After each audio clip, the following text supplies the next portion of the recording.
friends, so today we're gonna skate a flat bar. As I do tricks on this flat bar, I'm going to go over how we can prioritize for stability, control, and even get our tricks that we might already have comfortably. If you don't have any tricks on the flat bar, this might give you a good idea of how to approach skating one. So now we're gonna start with a very simple trick. It's gonna be a board slide.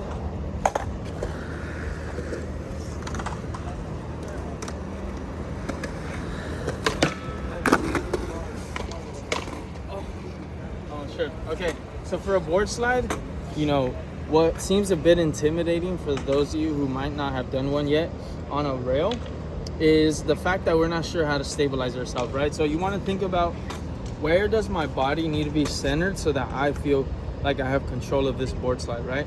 And so if you stand right here, if you guys look at it from a front angle, right, your center needs to be wherever the flat bar is, right? So if the board's over here, the center isn't in the middle, it's gonna be near the back trucks. If the board is over here, the center is gonna be closer to the front trucks. Now, rarely does someone hold a board slide, oh my God, directly in the middle, right? It does happen and it's possible, but it's rare. So you wanna make sure you're prioritizing just staying centered over that flat bar regardless of where your board is on the rail, right? That's gonna help you stabilize and control the length and the direction you want to take the board slide at the end, fakie out to regular. I'm gonna do another board slide and you guys are gonna see from behind me, and notice how I approach the flat bar in a parallel manner as opposed to going directly at an angle, right? Or diagonally. So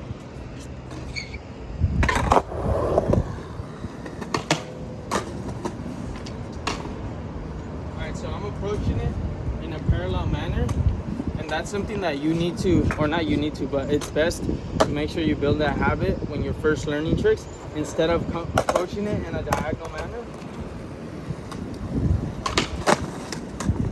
and just kissing it, because that doesn't allow you to have the most control or stability on a board slide, and also the momentum is going towards one direction. It's not like you can leverage or decide where you want to go when you approach it diagonally, because you're just going to go towards that side, right? Whereas if I approach it parallel, I have a better sense of direction, and also able to control where I want to finish rolling away from, right? So that's why it's important to approach it parallel, and also making sure you're centered over. Now, another thing that makes skateboarding rails a bit intimidating is not really understanding how to feel stable, right? We talked about being centered over the rail, because that in a sense is where our that's the lead, how do I say this, that's what's holding us up there, right?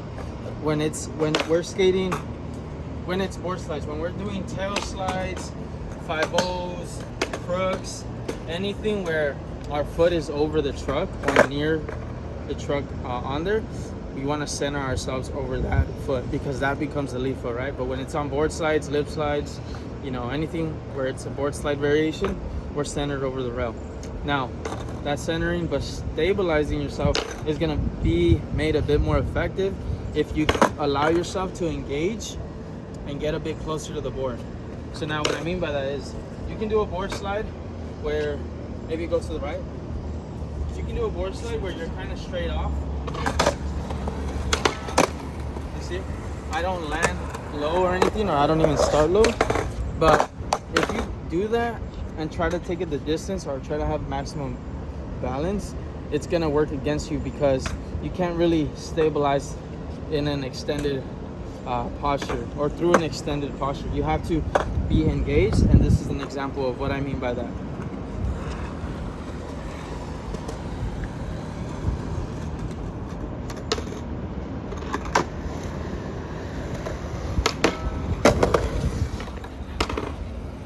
So you notice that as I roll up to the trick, I'm here. While I'm in the trick, I'm there, and then I end up still being engaged. What I mean by engaged is bringing the hips back, slight bend of the knees, and you should feel like you're applying pressure through the forefoot, right? That's gonna allow you to control the trick a bit better or a bit more effectively. Now we talked about centering over the foot, stability, and making sure that you're approaching it correctly, because we want to be able to control the direction we roll away from. Now when it comes down to other tricks, those same things apply, but the lead foot changes depending on, like I mentioned, what foot is closest to the truck that is locked on. For example, real quick, if we're doing a frontside Smith, the lead foot is, or the foot that you have to prioritize stabilizing over is not the left one, right? Even though when we're rolling in, this is the lead foot, the left. As you pop and lock on to the Smith, the lead foot is this one, the one stabilizing yourself, right? This is the one controlling the stability and the balance. Now, as you pop, roll off, that weight, that tension is transferred from the back to the left again, because that's how I'm going to control the direction, right? Now, if I do a nose grind, I'm going to lead with the left, pop, centered over the left side, engaged, and it's left, left, left, left. That could get a bit confusing, so please ask questions so I can clarify or elaborate.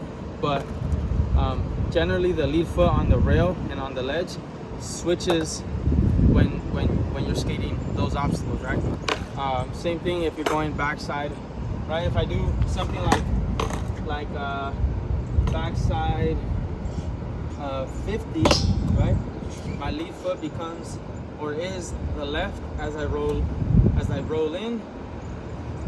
Then as I'm spinning, it transfers to my right one, right? Because that's the lead foot. And then as I pop off, if I pop off to fakie or switch, it's my right. But if I come back out to regular 180, it's going to be the left, right? So it can get a bit confusing, but this is super important because that's going to prioritize. Knowing that is going to give you, in a sense, an anchor point, somewhere to make sure you understand where you need to center yourself over, engage through, and just be more stable throughout the whole trick. So I'm gonna do a front feeble and also explain, what you need to consider. Not saying that you have to learn this trick or this is an easy or hard trick. It's just a trick I'm using to elaborate on these concepts I'm already mentioning.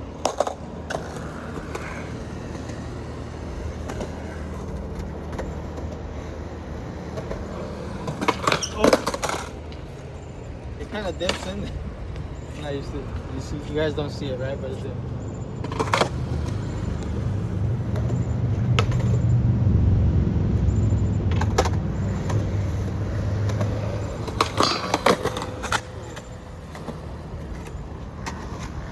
Okay, so that was not a great attempt, but the example there is my lead foot is the left.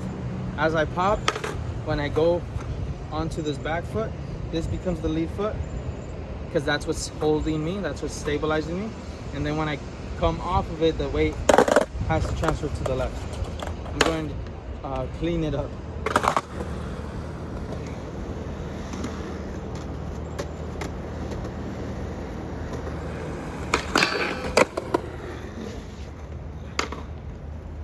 So when it's a quick kiss or a quick trick, the way you apply pressure changes, right? So if you're trying to hold it, it's going to be you're going to need to engage a bit more. But if it's just a little kiss, you can get away with being a bit more extended with your posture. So it's not like it's go all in or go home kind of approach. It's more of a how do I say this? Like a spectrum with, not spectrum. Like what do you call it when there's two opposing? spectrum. We'll say spectrum. It's not like it's you have to stay all the way engaged or disengaged. It's more of you got to find what works for you, and this changes especially when you're first learning a trick. Usually when you're first learning a trick, you got to make sure you're super engaged so that you feel confident in holding it. But as you get better with the trick, your body gets stronger, little muscles, little tendons and all that stuff work together a bit more effortlessly, and so it looks effortless. But regardless, you are still engaged regardless of how the posture looks, right? So as you're learning a trick, you might want to be a bit more intentional about engaging. So I'm gonna take it a bit more of the distance, maybe start over here, and you'll see me a bit more engaged with the trick as opposed to when I skate, when I do just a little less than half.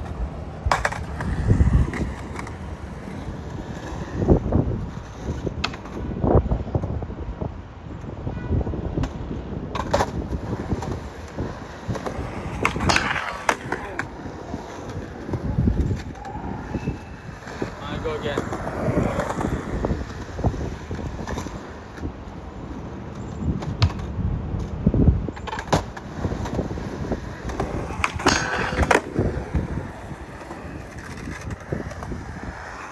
So I think because it's short, wow, I almost got you. Because it's a shorter flat bar, I can get away with not being so engaged in the beginning, but as I land, because I want to make sure I don't tip off so easily, I make sure I land low.